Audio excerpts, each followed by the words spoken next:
Hello friend, इस video में अपन देखने वाले स्मृति पर आधारित एमसीक्यू यानी मेमोरी बेस्ड एमसीक्यू देखने वाले, जो कि आपके एग्जाम के पॉइंट ऑफ व्यू से यानी Ayurveda staff nurse, Ayurvedic pharmacist चाहे एआईए पीजीईटी एग्जाम के पॉइंट ऑफ व्यू से या आरबीएस से रिलेटेड कोई भी एग्जाम हो किसी भी स्टेट की, सभी एग्जाम के पॉइंट ऑफ व्यू से इंपॉर्टेंट क्वेश्चन है। तो वीडियो को बिना स्किप किए पूरा लास्ट तक देखिए। वीडियो चला लाइक शेयर सब्सक्राइब जरूर करें। चलिए हम लोग देखते हैं फर्स्ट क्वेश्चन। तो फर्स्ट क्वेश्चन है कि किस वनस्पति द्रव्य का फल वामक होता है। ऑप्शन ए वचा, ऑप्शन बी बिम्बी, ऑप्शन सी धमार्गव, ऑप्शन डी मदन फल। तो चलिए इसका आंसर देखते हैं। इसका आंसर क्या होगा? किस वनस्पति द्रव्य का फल जो होता है वामक होता है। तो इसका आंसर होगा सी, यानी धमार्गव जो है इसका जो फल है, फल क्या होता है, धमार्गव जो होता है ये आपको फल वामक होता है। तो फिर यहाँ पे और क्वेश्चन इससे इसके अलावा भी बन सकता है कि आपको चरक संहिता में फलनी यानी चरक संहिता में फलनी द्रव्य की संख्या पूछा जाता है, जिसकी संख्या कितनी होती है 9। आपसे कभी भी क्वेश्चन पूछा जाए फलनी द्रव्य की संख्या कितनी होती है तो 9 आचार्य चरक ने बताया है। और इसमें से जो 8 द्रव्य ऐसे हैं जो कि फल वामक होते हैं। जो देखिए फलनी द्रव्य कितने होते हैं 19 होते हैं, और इसमें से जो 8 द्रव्य होता है वो क्या होता है, फल वामक होता है, जिसमें से एक धमार्गव भी है। ओके, तो 8 नाम कौन कौन सा होता है वो भी अपन याद कर लेते हैं, लिख लेते हैं। तो फर्स्ट में एक नंबर पे आ गया धमार्गव। सेकेंड की अगर बात करें, सेकेंड कौन सा होता है आपको इक्ष्वाकु, इक्ष्वाकु। अगर थर्ड की अगर बात करें, थर्ड कौन सा होता है आपको जीमूत, जीमूत। फोर्थ होता है कृत भेद, भेदन, कृत भेदन। फिफ्थ होता है आपको मदन फल। सिक्स नंबर होता है कुटज। सेवेंथ नंबर होता है आपको त्रपुष, त्रपुष। और 8 नंबर होता है, 8 नंबर क्या होता है आपको हस्तिपर्णी, हस्ती, हस्तिपर्णी। तो ये जो 8 नाम मैं बताया हूँ इसको आपको क्रम से याद रखनी है, क्योंकि ये जो फलनी द्रव्य कितनी होती है 19 होती है। फलनी द्रव्य कितनी होती है 19 होती है, जिसमें से 8 जो द्रव्य है ये क्या है आपको वामक, फल वामक द्रव्य है। तो आपको कभी भी पूछा जाए क्वेश्चन कि फल वामक द्रव्य कितने होते हैं, कितनी संख्या है, तो आपको 8 लगानी है। और इसमें से अगर देखें तो ये जो मैंने क्रम 1 2 3 लिख के बताया हूँ आपको इसी क्रम में याद रखनी है। कभी भी क्वेश्चन पूछा जाए आपको यहाँ पे एक और क्वेश्चन आ रहा होगा कि सर इसमें मदन फल भी आप बता रहे। तो मदन फल की अगर बात करें कि आपको चरक संहिता जब श्लोक देखेंगे सबसे पहले उसमें श्लोक में धमार्गव दिया है, तो आपको 4 ऑप्शन में चूज करना है। तो इसका आंसर क्या जाएगा, धमार्गव जाएगा। उसके बाद क्या जाएगा सेकंड में इक्ष्वाकु जाएगा। ओके, उसके थर्ड नंबर में अगर ये आपको ऑप्शन 2 नहीं दिया है तो थर्ड नंबर में क्या आपको आंसर जाएगा, जीमूत जाएगा। ओके, ऐसे आपको आंसर क्रम से याद रखनी जिससे कि आपको आंसर गलत ही मगर क्वेश्चन गलत ना हो। ओके, आई होप कि आपको समझ में आ गया होगा। चलिए नेक्स्ट क्वेश्चन अपन देखते हैं। नेक्स्ट क्वेश्चन है कि किस व्याधि में ओमन कर्म नहीं कराना चाहिए।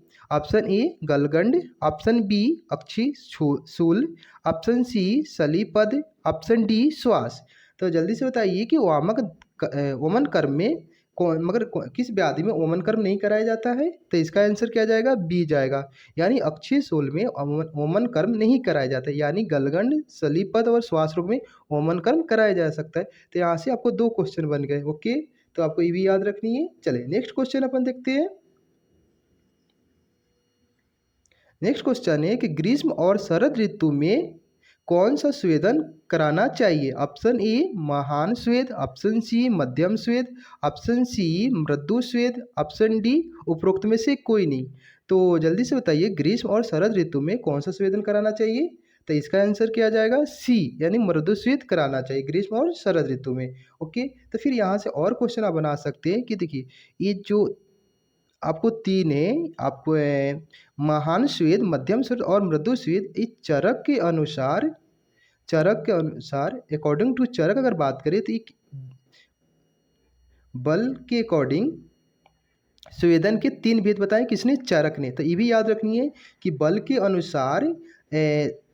अनुसार स्वेदन के कितने भेद होते हैं, तीन होते, किसने बताया? चरक ने बताया। ये क्वेश्चन यहाँ पे ये भी बन सकता है। उसके बाद और चरक ने जिसे स्वेदन के भेद बताए, एक स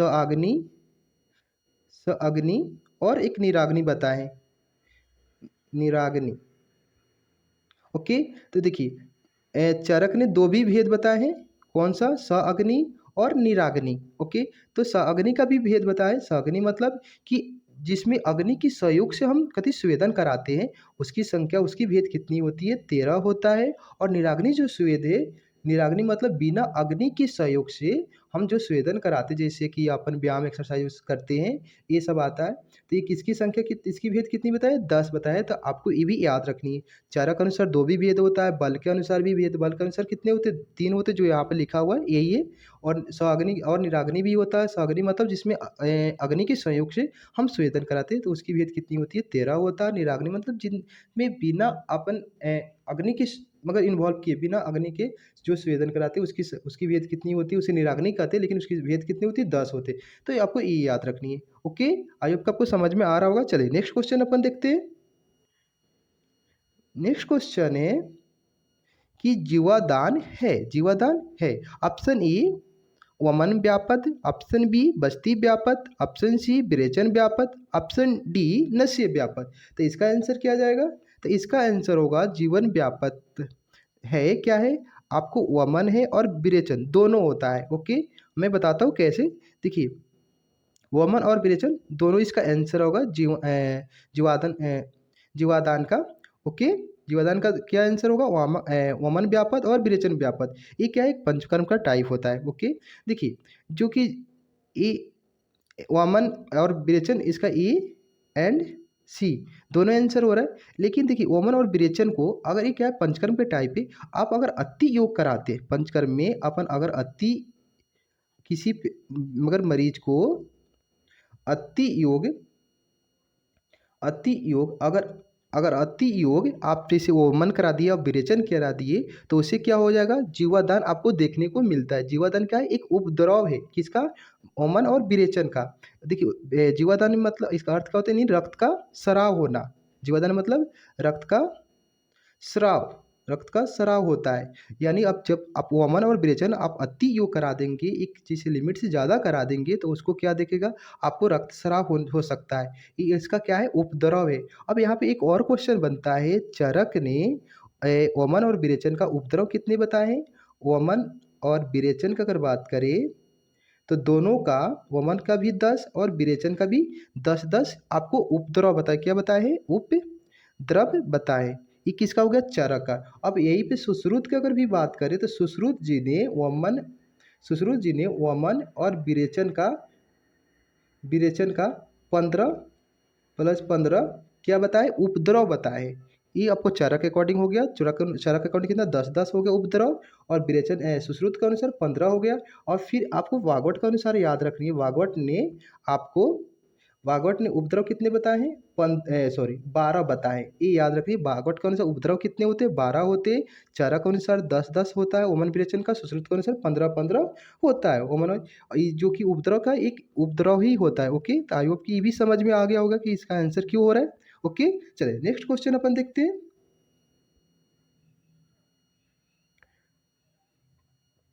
षडांगधर के अनुसार विरेचन के प्रकार, षडांगधर के अनुसार विरेचन के प्रकार कितना होता है? Option A 2, option B, option ऊपर नीचे हो गया, कोई दिक्कत नहीं है। Option A 2, option B 3, option C 4, option D 5। तो इसका आंसर क्या होगा?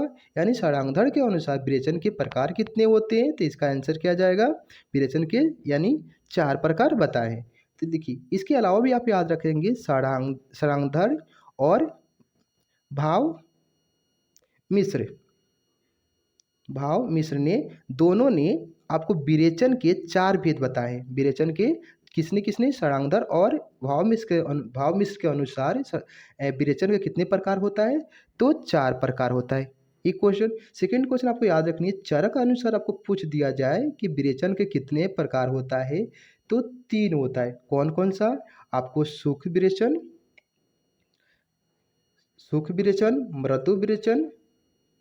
मृदु विरेचन और आपको क्या होता है? तीक्ष्ण विरेचन, तीक्ष्ण तीक्ष्ण विरेचन ये क्या है, चरक अनुसार ये टाइप है। चरक अनुसार कभी भी विरेचन का प्रकार पूछा जाए तो कितना होता है, 3 होता है। और षडांगधार और भाव मिश्र के अनुसार विरेचन का प्रकार कितना होता है, तो 4 होता है। ओके, चलिए नेक्स्ट क्वेश्चन अपन देखते हैं। नेक्स्ट क्वेश्चन है कि विरेचन के अति योग के लक्षण क्या होता है। यानी विरेचन को हम मगर विरेचन किसी को अति योग में करा दे, बहुत ही ज़्यादा करा दे विरेचन, तो उसको क्या क्या लक्षण दिखेगा। तो इसका आंसर चलिए वो देखते हैं कि ऑप्शन ए तृष्णा, ऑप्शन बी नेत्र प्रवेश नम, ऑप्शन सी भ्रम, ऑप्शन डी उपरोक्त में से सभी। तो बताइए कि अगर किसी को विरेचन हम अति योग में करा दे तो उसको क्या क्या लक्षण दिख सकता है। तो इसका आंसर क्या आ जाएगा आपको डी, उपरोक्त में से सभी। यानी उसको तृष्णा भी हो सकता है, मगर बहुत ज़्यादा प्यास भी लगेगा, नेत्र में भी प्रॉब्लम हो सकती है, उसका भ्रम भी यानी भ्रम भी हो सकता है। ओके, इसके अलावा भी बहुत सारा लक्षण होता है विरेचन का, जैसे आप याद रख सकते हैं वात, पित्त, कफ, क्षय, विकार, विकार। ओके, यानी वात, पित्त, कफ, क्षय, विकार हो सकता है। इसके अलावा भी और लक्षण दिखता है, जैसे उन्माद दिखता है, उन्माद हो सकता है, मूर्छा आ सकती है मरीज को। ओके, ये सब लक्षण दिखते हैं। इसके अलावा भी लक्षण होता है, लेकिन ये जो लक्षण जो इंपॉर्टेंट आपके एग्जाम में पूछा जा सकता है वो मैं बता रहा कि विरेचन का अतियोग कराने से ये सब लक्षण आपको दिखेगा दिखेगा। ओके, चलिए नेक्स्ट क्वेश्चन अपन देखते हैं। पीपली रसायन का सपान किसका प्रयोग किया जाता है। सपान उसको पिपली के साथ, पिपली जो रसायन उसके साथ किसका अनुपान मगर किसका प्रयोग किया जाता है, उसने जल का, ऑप्शन ए, ऑप्शन बी शीत जल का, ऑप्शन सी तर्क का, ऑप्शन डी गौदूध का। तो इसका आंसर क्या हो जाएगा आपको, पिपली रसायन के साथ किसका प्रयोग किया जाता है सपान में, तो गौदूध का। Okay, this option number D इसका आंसर होगा। चलिए नेक्स्ट क्वेश्चन अपन देखते हैं कि नस्य कर्म में तीक्ष्ण औषध, ये क्या लिखा है औषध है। ओके, तीक्ष्ण औषध मात्रा होती है, नस्य कर्म में तीक्ष्ण औषध मात्रा होती है। ऑप्शन ए 1 रत्ती, ऑप्शन बी 2 रत्ती, ऑप्शन सी 3 रत्ती, ऑप्शन डी 4 रत्ती। तो नस्य कर्म में तीक्ष्ण औषधि का मात्रा कितना होता है, तो इसका आंसर क्या होगा आपको ए 1 रत्ती होता है। आपको फिर से इसमें याद रखनी है, 1 रत्ती बराबर बताए आचार्य षडांगधर ने बताए हैं। नस्य कर्म में तीक्ष्ण औषधि का जब प्रयोग करते हैं आपको 7 बिंदु चूर्ण, 7 बिंदु चूर्ण। तो आपको 1 रत्ती नहीं दे के कभी ऐसा क्वेश्चन दे देगा, वहाँ पे लिख देगा 7 बिंदु चूर्ण भी ऑप्शन आपको दिया जा सकता है। तो आपको ये भी याद रखनी है। ओके, तो नस्य कर्म में तीक्ष्ण औसत मात्रा होती है तो 1 रत्ती होता है। और इसको आपको कभी कभी ऑप्शन में 7 बिंदु चूर्ण भी दे सकता है, तो ये भी आंसर सही होगा। ओके, चलिए नेक्स्ट क्वेश्चन अपन देखते हैं। सूतिका रोग में प्रधान है, ऑप्शन ए मकल शूल, ऑप्शन बी ज्वर, ऑप्शन सी अतिसार, ऑप्शन डी शूल। तो जल्दी से बताइए कि सूतिका रोग में प्रधान कौन सा है, इसका आंसर क्या होगा। तो इसका आंसर ज्वर होगा। ज्वर क्यों होगा, देखिए जो सूतिका रोग है उसमें सबसे ज़्यादा कोई अगर एक मगर कष्टदायक जो व्याधि हो दिखने को मिलता है वो ज्वर मिलता है, इसीलिए ज्वर की प्रधानता बताई गई, इसलिए इसका आंसर क्या होगा ज्वर होगा। ओके, चलिए नेक्स्ट क्वेश्चन अपन देखते हैं। एक काल धातु पोषण पक्ष में कौन सा आचार्य मानते हैं। एक काल धातु पोषण पक्ष में कौन सा आचार्य मानते हैं। ऑप्शन ए दलहन, ऑप्शन बी दृढ़ बल, ऑप्शन सी अरुंधत, ऑप्शन डी हेमाद्री। ओके, तो इसका आंसर क्या होगा एकल धातु पोषण का कौन सा आचार्य मानते हैं, तो इसका आंसर कौन सा आचार्य मानते हैं, तो अरुण दत्त मानते हैं। तो इसका आंसर क्या जाएगा अरुण दत्त जाएगा। इसके अलावा भी आप जैसे कि आपके जैसे एग्जाम में इतिहास से भी क्वेश्चन आता है, तो यहाँ पे कुछ मैं इतिहास का क्वेश्चन भी बता दे रहा हूँ, आप याद रखेंगे कि जो अरुण दत्त है, अरुण दत्त और हेमाद्री जो है ये क्या है वाग्वट के टीकाकारक है। इसके अलावा भी वाग्वट का बहुत सारे टीकाकारक है, लेकिन ये जो अभी इसमें ऑप्शन में मिला इसलिए मैं बता रहा हूँ यहाँ पे वाग्वट के क्या है टीकाकारक है। जो अरुण दत्त ने वाग्वट पे कौन सा टीकाएँ लिखे हैं, तो आपको याद रखनी है सर्वांग सर्वांग सर्वांग सुंदर, सर्वांग सुंदर। और हेमाद्री ने आयुर्वेद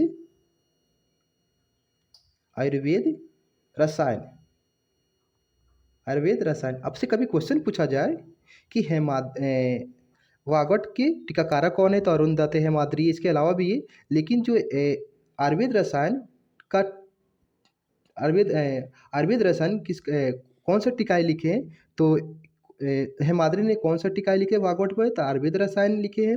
अब कभी क्वेश्चन ऐसा भी पूछ दे कि अरुण दत्त ने वागवट पे कौन सा टीकाय लिखे हैं? तो सर्वांग सुंदर लिखे हैं। तो ऐसा आपको क्वेश्चन आ सकता है एमसीक्यू में। ओके, जब इसके मैं जब वागवट पे जब मैं पूरा इसका इतिहास पढ़ाऊंगा तो उसमें बताऊंगा कि क्या कौन कौन सा आचार्य ने कौन वाले जो टीकाय लिखे हैं। लेकिन अभी यहाँ जो आपको दो याद रखनी है क्योंकि इंपॉर्टेंट एक क्वेश्चन पूछा जाता है, इसलिए यहाँ पर बता रहा आपको। ओके, चलिए नेक्स्ट क्वेश्चन अपन देखते हैं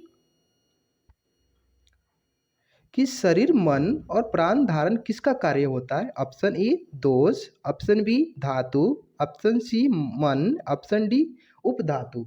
तो इसका आंसर क्या होगा? प्राण शरीर ना, शरीर मन और प्राण को जो धारण का कार्य किसका होता है? धातु का होता है। तो इसका आंसर क्या जाएगा? बी। चलिए नेक्स्ट क्वेश्चन अपन देखते हैं कि गोल्गी बॉडी पाई जाती है। Option A nucleus, option B nucleus nucleus, option C cytoplasm, option D vacuoles. तो इसका आंसर क्या होगा? गल्गी बॉडी कहाँ पाई जाती है? तो आपको आई थिंक इसका आंसर पता होगा। इसका आंसर क्या होगा? साइटोप्लाज्म होगा। गल्गी बॉडी कहाँ पाई जाती है? साइटोप्लाज्म में। ओके, चलिए नेक्स्ट क्वेश्चन अपन देखते हैं। आरोग्य कहते हैं, आरोग्य को कहते हैं, आरोग्य को क्या कहते हैं? ऑप्शन ए सुख, ऑप्शन बी दुख, ऑप्शन सी आतुर, ऑप्शन डी व्याधि। यानी आरोग्य किसको कहते हैं? तो इसका आंसर क्या होगा? आपको ए होगा, सुख होता है। लेकिन आप यहाँ पे और चीज याद रखते हैं, धर्म, धर्म अर्थ काम और मोक्ष, सॉरी मोक्ष, इनको क्या बोलते हैं? इनका क्या होना? धर्म अर्थ और काम, और धर्म अर्थ काम और मोक्ष की प्राप्ति होना ही क्या कहलाता है? आरोग्य कहलाता है। आरोग्य को ही क्या बोलते हैं? सुख बोलते हैं। और इस चारों को है ना, धर्म अर्थ काम और मोक्ष को हम क्या बोलते हैं? चतुर्पुरुषार्थ, यानी पुरुषार्थ चतुष्टयम भी कहते हैं। तो ये भी याद रखना, कभी आपसे क्वेश्चन पूछ दिया जाए कि पुरुषार्थ किसको बोलते हैं? धर्म अर्थ और काम और मोक्ष को हम क्या बोलते हैं? चतुर्पुरुषार्थ बोलते हैं। और इसी आरोग्य भी बोलते हैं। ओके, और आरोग्य के ही क्या, इनको प्राप्ति होना, ये चारों का प्राप्त होना ही क्या होता है? सुख होता है या आरोग्य होता है। ओके, चलिए नेक्स्ट क्वेश्चन अपन देखते हैं कि लो तत्वों के अवशोषण में सहायक विटामिन कौन होता है? Option A vitamin A, option B vitamin B, option C vitamin C, option D vitamin D. तो इसका आंसर क्या होगा कि लोह तत्वों को अवशोषण सहायक विटामिन कौन सा होता है? तो विटामिन सी होता है। चलिए नेक्स्ट क्वेश्चन अपन देखते हैं, शरीर में चक्र की संख्या कितनी होती है? Option A 6, option B 8, option C 7, option D 10। तो शरीर में कितने चक्र बताए हैं? आयुर्वेद में शरीर में 6 चक्र बताए हैं। यानी इसका आंसर क्या होगा? आपको ए होगा, यानी षड चक्र बताएगा। षड षड चक्र। ओके, षड मतलब 6, यानी शरीर में कितने होते हैं? आयुर्वेद में कितने चक्र बताए गए? शरीर के 6 चक्र बताए गए। चलिए नेक्स्ट क्वेश्चन अपन देखते हैं, भलातक के साथ किस वीर्य वाले द्रव्य का प्रयोग नहीं किया जाता? भलातक के साथ किस वीर्य वाले द्रव्य को प्रयोग नहीं किया जाता है? ऑप्शन ए शीत वीर्य, ऑप्शन बी उष्ण वीर्य, ऑप्शन सी उपरोक्त में दोनों, ऑप्शन डी कोई नहीं। तो इसका आंसर क्या होगा? तो इसका आंसर होगा आपको बी उष्ण वीर्य। क्योंकि जो भलातक होता है खुद उष्ण वीर्य होता है, तो उष्ण वीर्य वाले द्रव्य को हमको प्रयोग नहीं करना चाहिए। ओके, तो यहाँ पे और आप क्वेश्चन याद रख सकते हैं कि भलातक का बोटनिकल नेम, यानी BN यानी बोटनिकल नेम क्या होता है? आपको कभी MCQ में पूछता है तो आपको याद रखनी, भलातक का बोटनिकल नेम क्या होता है? Semecarpus, semecarpus anacardiaceae, anacard anacardium, semecarpus anacardium. उसका इसका आपको फैमिली नाम पूछे तो फैमिली कौन सा भलातक किस फैमिली के अंतर्गत आता है? एनाकार्डियेसी। कौन सा फैमिली के अंतर्गत आता है? एनाकार्डियेसी।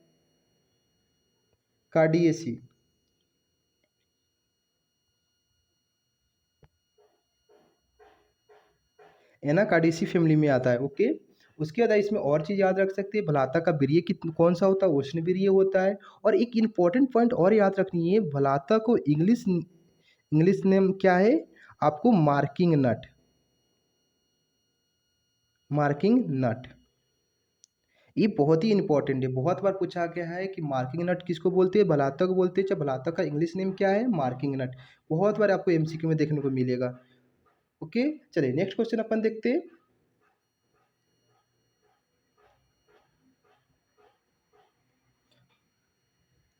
प्रभास्कर बट्टी किस रोग अधिकार है, ऑप्शन ए उदर रोग, ऑप्शन बी ज्वर रोग, ऑप्शन सी हृदय रोग, ऑप्शन डी श्वास रोग। यानी प्रभाकर बट्टी की रोग अधिकार क्या है, तो इसका आंसर क्या होगा, सी होगा, हृदय। इसका रोग अधिकार क्या होता है आपको, हृदय रोग। चलिए नेक्स्ट क्वेश्चन अपन देखते हैं।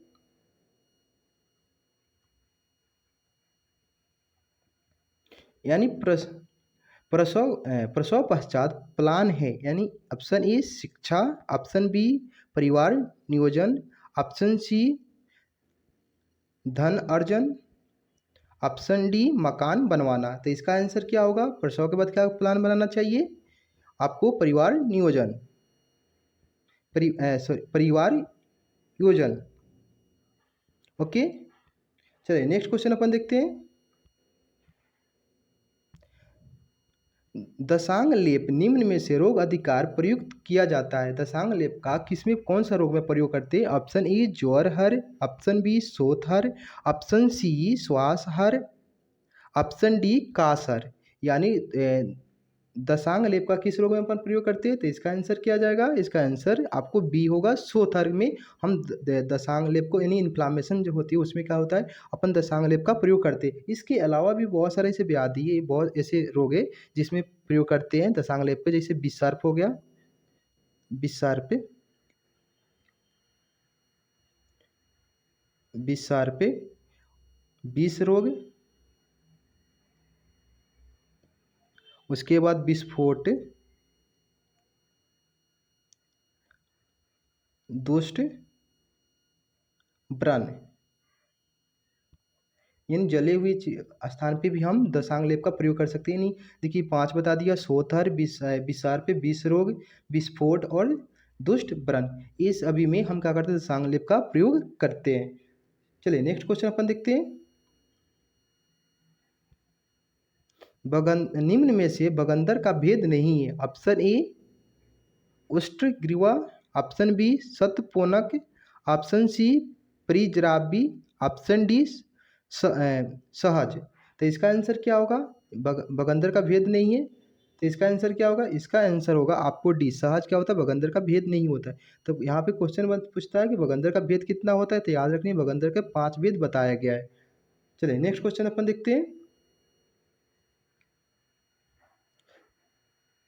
हिस्टामिन की किससे सिक्रेट होता है, option A B cell, option B osteoblast, option C mast cell, option D इरेथ्रोब्लास्ट।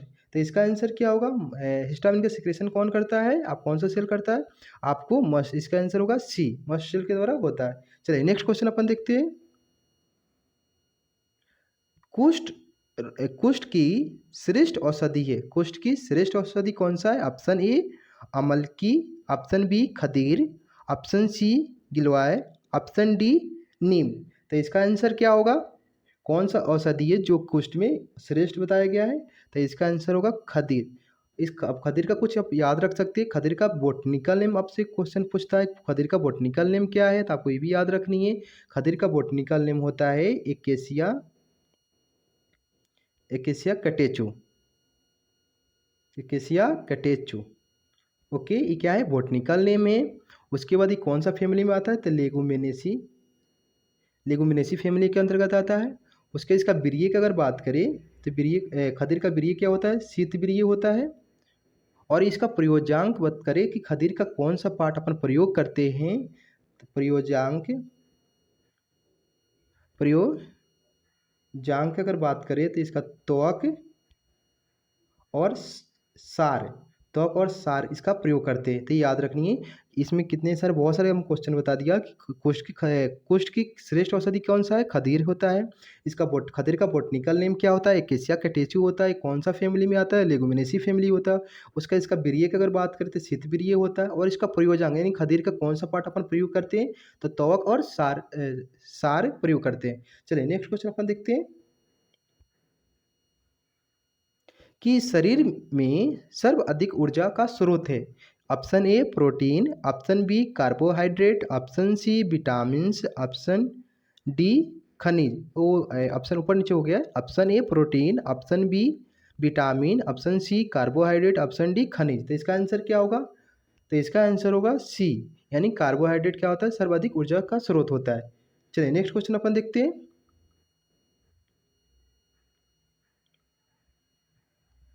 कि निम्न में से कौन सा द्रव्य पुराना ग्रहण करना चाहिए, यानी ऐसा कौन सा द्रव्य है जिसका पुराना ग्रहण करना चाहिए। ऑप्शन ए गिलोय, ऑप्शन बी बिडंग, ऑप्शन सी अमलकी, ऑप्शन डी वलातक। तो इसका आंसर क्या होगा, ऐसा कौन सा द्रव्य है जिसका पुरानापन सेवन करते हैं, तो इसका आंसर होगा बी, यानी बिडंग को हम पुराना ही सेवन करते हैं। तो आपको याद रखनी है सुश्रुत और षडांगधर।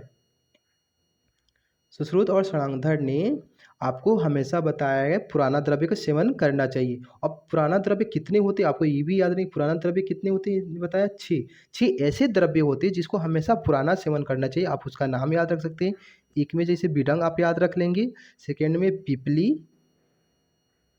पिपली, उसके बाद बात करें गुड़, गुड़, धनिया,